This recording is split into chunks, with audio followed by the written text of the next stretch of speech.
नमस्कार, स्वागत है आपका। मैं हूं आपके साथ अनाया शर्मा। शुरुआत करेंगे खबरों के विस्तार से। उससे पहले इस वक्त की बड़ी खबर से आपको रूबरू करा देते हैं। चंडीगढ़ से बड़ी खबर इस वक्त की सामने आ रही है। मुख्यमंत्री मनोहर लाल ने बैठक बुलाई है और आपको बता दें कि वीसी के माध्यम से ये बैठक की जाएगी, वीडियो कॉन्फ्रेंसिंग के माध्यम से ये बैठक की जाएगी और सभी विधायक और मंत्री इस बैठक में मौजूद रहेंगे। हरियाणा बीजेपी अध्यक्ष नायब सैनी भी इस बैठक में मौजूद रहेंगे, जानकारी प्राप्त हो रही है और कई मुद्दों पर इस बैठक में चर्चा होगी।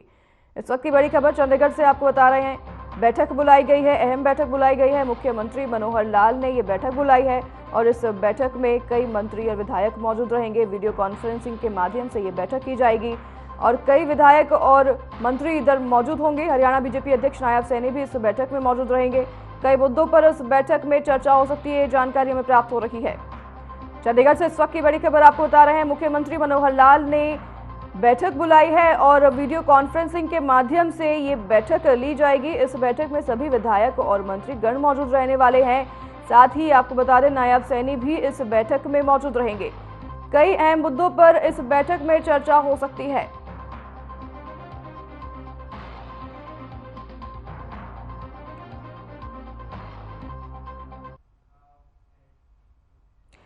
बड़ी खबर आप सामने आ रही है। सूत्रों के हवाले से हरियाणा गृह विभाग की होगी बैठक और मुख्यमंत्री मनोहर लाल इसकी अध्यक्षता करेंगे।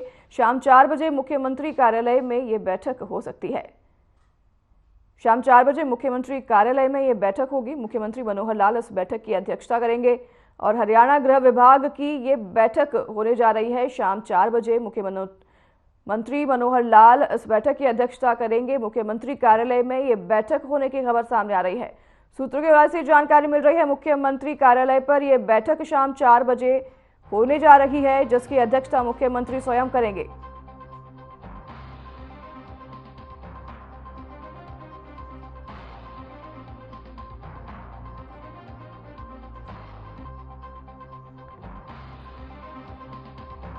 हरियाणा गृह विभाग की बड़ी बैठक शाम 4 बजे मुख्यमंत्री कार्यालय पर यह बैठक होगी, जिसकी अध्यक्षता मुख्यमंत्री मनोहर लाल करेंगे। इस वक्त की बड़ी खबर से आपको रूबरू करा रहे हैं। हरियाणा गृह विभाग की शाम 4 बजे मुख्यमंत्री कार्यालय पर बैठक होगी।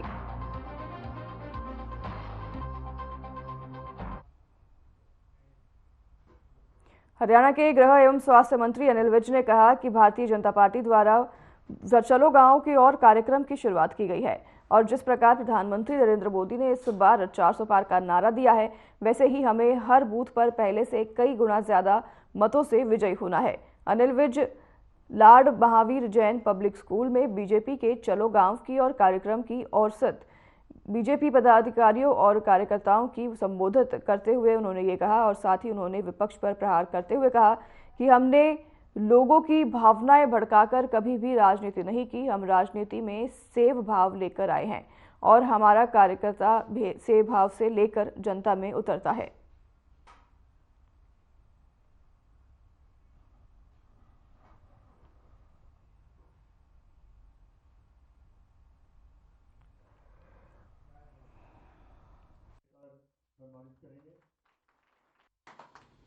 वातावरण अनुकूल है, कार्यकर्ताओं में जोश है, लोगों में उमंग है और 3 प्रदेशों के चुनाव जीतने के बाद 500 वर्षों से जो राम मंदिर बनाने के लिए संघर्ष हो रहे थे,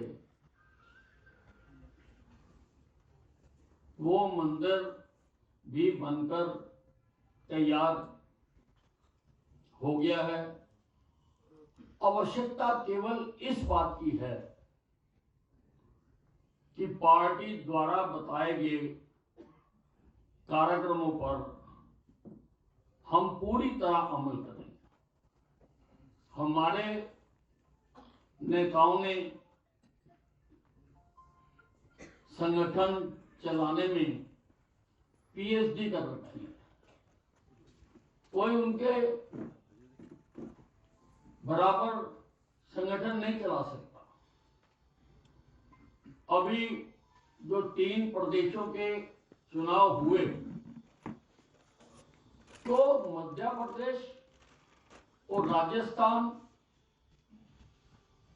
की तो आवाज आ रही थी,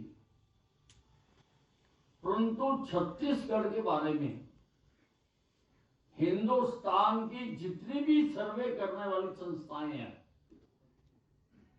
उन सब ने कहा था कि वहां पर भारतीय जनता पार्टी नहीं, कांग्रेस आएगी।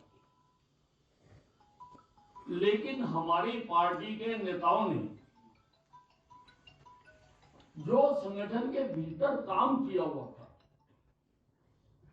उसकी बदौलत हम छत्तीसगढ़ में भी चुनाव जीते। छत्तीसगढ़ में भी हम चुनाव जीते क्योंकि संगठन ने वहां पर जो हमारी कार्य करने की योजना है, उसके मुताबिक सारे प्रदेश में काम किया हुआ था और आप भी करते हैं। अभी हमें आदेश मिला था कि विकसित भारत यात्रा के कार्यक्रम करने हैं, तो अम्बाला छावनी में भी जितने गांव थे, चाहे वो शहर के अंदर के गांव, चाहे शहर के बाहर के गांव, उन सारे गांव में लगभग मैं गया हूं और मैंने देखा है कि किस प्रकार से कार्यकर्ता लोगों को पकड़ पकड़कर उस कैंप में जो उनको लाभ मिल सकते हैं, लाभ दिलवाने की कोशिश कर रहे थे।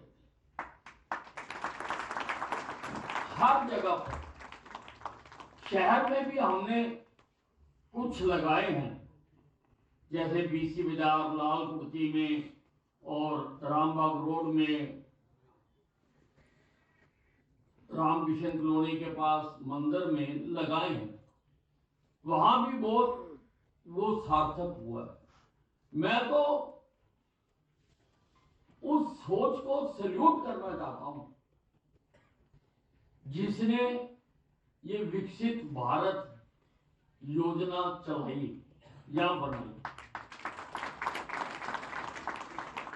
कि योजनाएं बनती और बिगड़ती रहती हैं, लोगों को उनका पता भी नहीं होता कि कौन कौन सी योजना का किस किस व्यक्ति को लाभ मिल सकता है, मालूम नहीं होता। और खास तौर पे मैंने देखा है कि जो उसका हकदार होता है, उसको ही मालूम नहीं होता कि मुझको ये लाभ मिल सकता है। मेरे पास रोजाना लोग आते हैं और वो बताते हैं। जब हम उनको बताते हैं, हाँ भाई आपका ये काम सरकार की नीति के तहत है, आप जाके करवा लो, तो उनकी खुशी का ठिकाना नहीं रहता। तो ये जो योजना बनाई गई, एक तो संकल्प कि 2047 तक आजादी के 100 वर्ष पूरे होने पर हमने मिलजुल के इस हिंदुस्तान को विकसित राष्ट्र बनाना है। पहली बार किसी प्रधानमंत्री के मुंह से ये बात निकली, पहली बार। आज से पहले किसी प्रधानमंत्री ने ये नहीं कहा। अगर आजाद होते ही हमारे जो पहले दूसरे प्रधानमंत्री तीसरे बने थे, वो ऐसा सोच लेते, तो आज तक हम भी विकसित राष्ट्र बन चुके होते। हमारे से बाद जो देश आजाद हुए,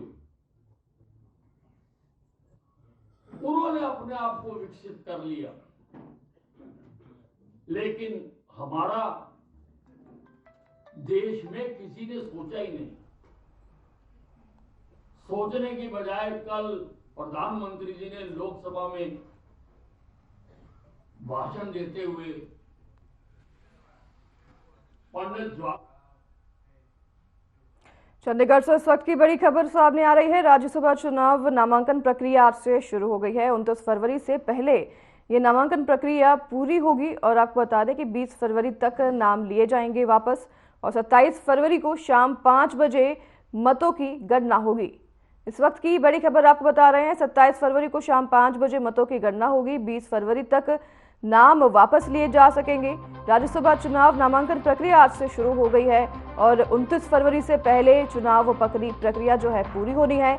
20 फरवरी तक नाम वापस लिए जा सकेंगे। 27 फरवरी को शाम 5 बजे मतों की गणना होगी।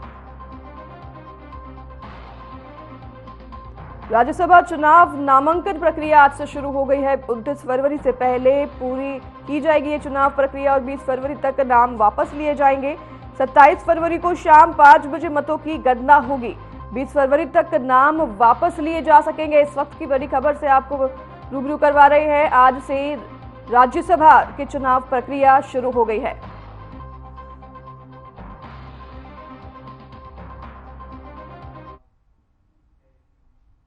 इस बीच एक और बड़ी खबर सामने आ रही है। हरियाणा के पूर्व पंचायत मंत्री का निधन हो गया है। पूर्व मंत्री कंवर सिंह नहीं रहे हैं। हिसार में रहते थे मंत्री और कंवर सिंह बंसीलाल की सरकार में रहे थे मंत्री और गांव डाबड़ा में उनका अंतिम संस्कार किया जाएगा। हरियाणा के पूर्व पंचायत मंत्री का दुखद निधन हो गया है। पूर्व मंत्री कंवर सिंह अब इस दुनिया में नहीं रहे। हिसार में मंत्री कंवर सिंह रहते थे, उनका घर था हिसार में और गांव डाबड़ा में उनका अंतिम संस्कार किया जाएगा। बंसीवाला की सरकार में मंत्री के पद पर कार्यरत थे। आपको बता दें, हरियाणा के पूर्व मंत्री का निधन हो गया है। पूर्व मंत्री कंवर सिंह का निधन हो गया है। हिसार में उनका घर था और गांव डाबड़ा में अब उनका अंतिम संस्कार किया जाएगा।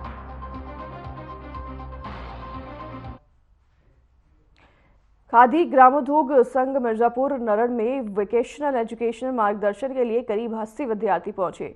इन विद्यार्थियों का खादी संस्थान के सचिव एवं संचालक सतपाल सैनी ने स्वागत किया।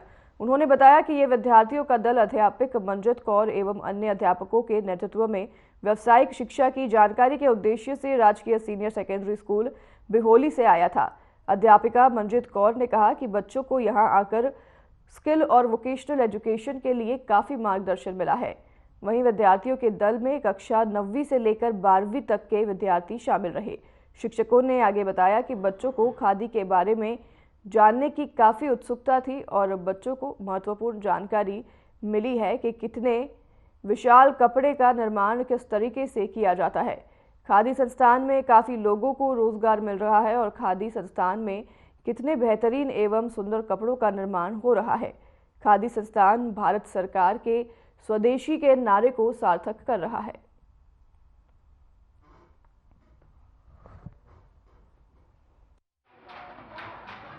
पहले तो आपका धन्यवाद, आपने हमें ऐसा सौभाग्य दिया कि हम ऐसी संस्था में आ सके और खादी के बारे में बड़ी उत्सुकता थी बच्चों को जानने की भी और हमें भी जानने की। जिस हिसाब से हमने यहाँ पे देखा कि अपने आप ही कपड़ा बनाया जा रहा है, हमें लगता है ऐसे कि कपड़ा इतना बड़ा कपड़ा इतनी इजीली कैसे बनाया जा सकता है, लेकिन आपके यहाँ जो तो आप इतने लोगों को रोजगार दे रहे हो और इतने अच्छे अच्छे वस्त्र बनाकर आप लोगों को जो स्वदेशी का जो भारत सरकार ने एक नारा चलाया है उसके लिए भी आप जो लोग हैं वो बधाई के पात्र हैं। बहुत बहुत मैम, आप भी कुछ कहना चाहेंगे इस संबंध में? हाँ जी सर, हमारे बच्चों ने बहुत सीखा, यहाँ पे देखा भी और इनको अपने सब्जेक्ट से रिलेटेड काफ़ी जानकारी मिली और जो सरकार ने हमें दे रखा है इनको बच्चों को जानकारी देने का, हमारा यहाँ पे आके वो लक्ष्य जरूर है।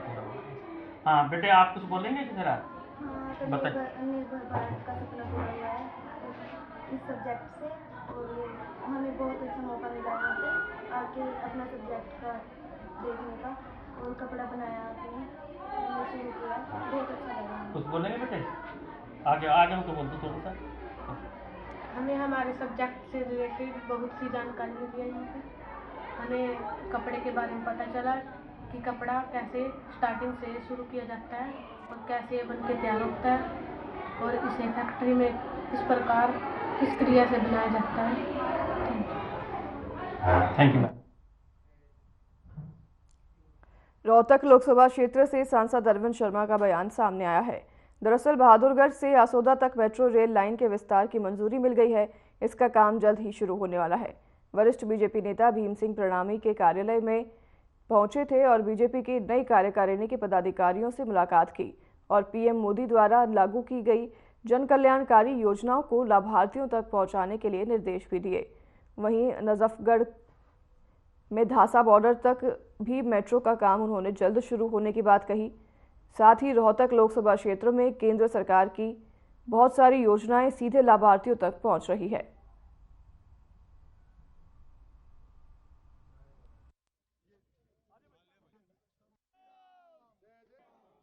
पार्टी की तरफ से गांव चलो अभियान, वैसे तो हर एक कार्यकर्ता, भारतीय जनता पार्टी का हर एक कार्यकर्ता मोदी जी के नेतृत्व में, हरियाणा में खट्टर साहब के नेतृत्व में, नड्डा जी, नायब सिंह, सभी कार्यकर्ता 24 घंटे लगे ही रहते हैं। आपने देखा होगा भारतीय जनता पार्टी का कार्यकर्ता कभी नहीं बैठता, लेकिन ये पार्टी का एक अभियान कि और ज्यादा लोगों को और ज्यादा जागरूक करने के लिए, विकसित भारत के लिए, 2047 का भारत, जो केंद्र सरकार की योजनाएं हैं, हरियाणा सरकार की जो योजनाएं हैं, उनका लाभ पात्रों तक पहुंचा के नहीं पहुंचा है, और जिनके पास पहुंच गया, मैं कहता हूं अभी जो विकसित भारत संकल्प यात्रा जो मोदी जी की गारंटी की ट्रेन थी। इनेलो महिला विंग की प्रदेश अध्यक्ष सुनैना चौटाला ने कहा कि आगामी लोकसभा और विधानसभा चुनाव के लिए पार्टी पूरी तरह से तैयार है। पार्टी के नेता अभय सिंह चौटाला लगातार पूरे हरियाणा के दौरे कर रहे हैं। सुनैना चौटाला ने आगे कहा कि लोकसभा चुनाव में राम मंदिर का मुद्दा बीजेपी के कोई काम नहीं आएगा। राम हमारे कण-कण में है और बीजेपी इसका राजनीतिक इस्तेमाल करने की कोशिश कर रही है, लेकिन उसे कोई फायदा मिलने वाला नहीं है।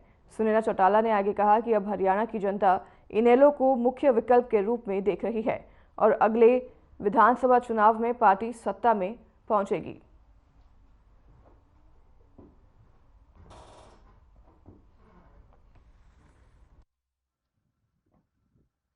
वैसे तो फोकस की अगर आपने बात की तो अभय सिंह जी चौटाला ने पूरे हरियाणा प्रदेश का महिला महासचिव मुझे नियुक्त किया गया है, तो पूरे हरियाणा प्रदेश में फोकस है।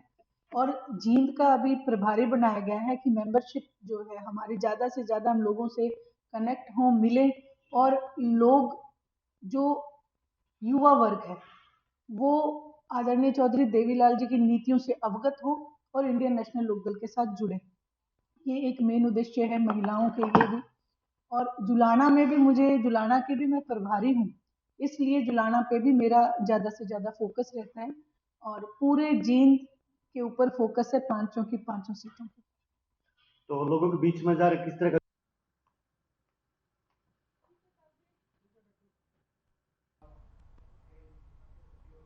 बदलते मौसम का फसलों पर भी बहुत असर देखने को मिल रहा है। पिछले दिनों अंबाला में बारिश और ओलावृष्टि हुई, जिसके चलते बारिश से जहां फसलों को बहुत फायदा हुआ, वहीं ओलावृष्टि से फसलों को बहुत नुकसान भी हुआ। अंबाला की अगर बात की जाए तो अंबाला में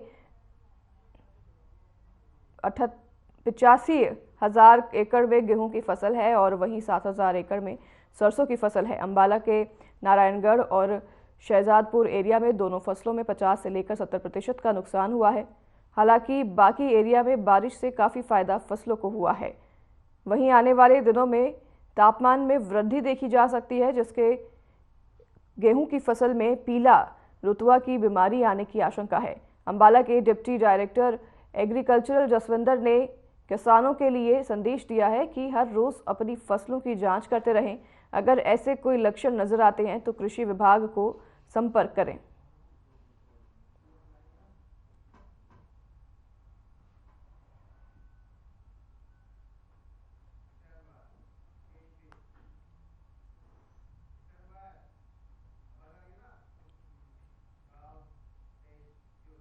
यमुनानगर जिले के नगली 32 में सीएम फ्लाइंग की टीम ने एक बार फिर दस्तक दी है। हर बार की तरह इस बार भी मुख्यमंत्री उड़न दस्ते की टीम ने अवैध माइनिंग कर रहे खनन माफिया पर शिकंजा कसा है। सीएम फ्लाइंग की टीम जैसे ही वहां पर पहुंची तो लोगों में हड़कंप मच गया। ट्रक ड्राइवर ट्रकों को छोड़कर मौके से फरार हो गए। इस दौरान एक जेसीबी भी ड्राइवर मौके से ले जाने में कामयाब हुआ। मुख्यमंत्री उड़न दस्ते के इंस्पेक्टर दिनेश शर्मा ने बताया कि उन्हें गुप्त सूचना मिली थी कि नगली 32 में एक एन नाम से एक स्क्रीनिंग प्लांट नियमों की धज्जियां उड़ाते हुए दिन में भी चल रहा है, जिसके बाद टीम मौके पर पहुंची तो उन्हें काम चलता दिखाई दिया। और दिनेश शर्मा ने आगे बताया कि 1 महीने पहले भी इसी स्क्रीनिंग संयंत्र पर कार्रवाई की गई थी और प्रदूषण विभाग की तरफ से इसे सील भी कर दिया गया था।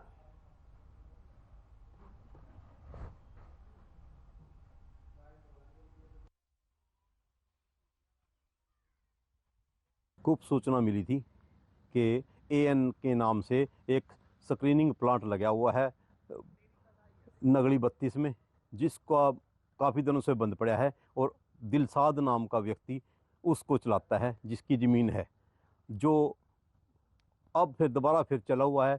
जो क्या नाम उसका कुछ करीब 1 महीना पहले इसके खिलाफ कार्रवाई की गई थी, प्रदूषण विभाग को लेकर के और माइनिंग स्टाफ को लेकर के कार्रवाई की गई थी, जो अब फिर दोबारा चलता हुआ पाया गया। जिस बारे माइनिंग स्टाफ से पता किया गया, जिन्होंने बताया भी अभी तक इसके खिलाफ कोई कार्रवाई नहीं की गई और प्रदूषण विभाग ने अपनी तरफ से इसको सील किया गया था, जो उन्होंने कहा अभी हम दोबारा फिर इसके खिलाफ कार्रवाई कर देंगे।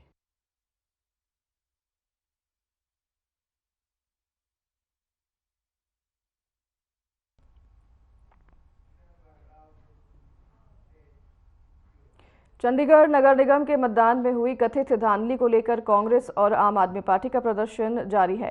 एनएसयूआई कार्यकर्ता नगर निगम कार्यकाल पहुंचे। इस दौरान पुलिस ने कार्यकर्ताओं को रोकने के लिए वाटर कैनन का इस्तेमाल करना पड़ा, साथ ही हल्की लाठीचार्ज भी की गई। और दरअसल एनएसयूआई कार्यकर्ता नगर निगम कार्यालय का घेराव करना चाहते थे और पुलिस ने उन्हें बैरिकेडिंग लगाकर रोकने की कोशिश की, लेकिन कार्यकर्ता नहीं माने। ऐसे में पुलिस ने पहले वाटर कैनन का इस्तेमाल किया और फिर बाद में लाठीचार्ज भी की।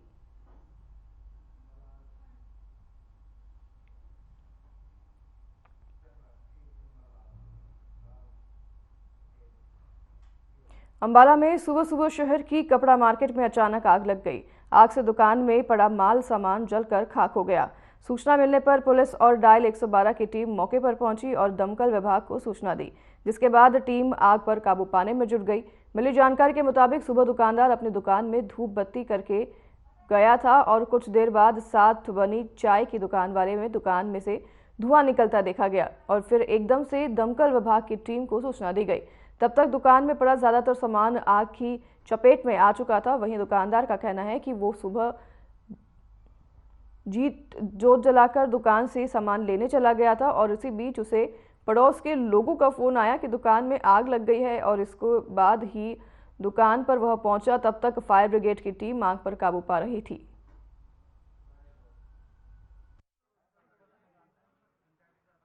कपड़ा मार्केट में एक ये बग्गा साड़ी के साथ में गली है, उसमें दुकान है कपड़े की, रुमाल वगैरह की दुकान है रघुवीर की। तो डायल 112 से हमें सूचना मिली थी कि कपड़ा मार्केट में दुकान में आग लगी है। तो फायर ब्रिगेड भी मौके पे आ गई थी और हम भी आगे थे। अभी आग बुझ चुकी है। वैसे तो एक ही दुकान में आग लगी है रघुवीर की, एक शायद थोड़ा ऊपर वाली दुकान में कुछ आग लगी है। सर संकरी गलियां हैं, दुकानदार रहते परमानेंट करके बैठे हैं, इससे बड़ी परेशानी का सामना है, क्या करें? ये हम इनको डेली बताते भी हैं और ये हमारा एक अभियान भी चलाया, हमने पहले भी चलाया है।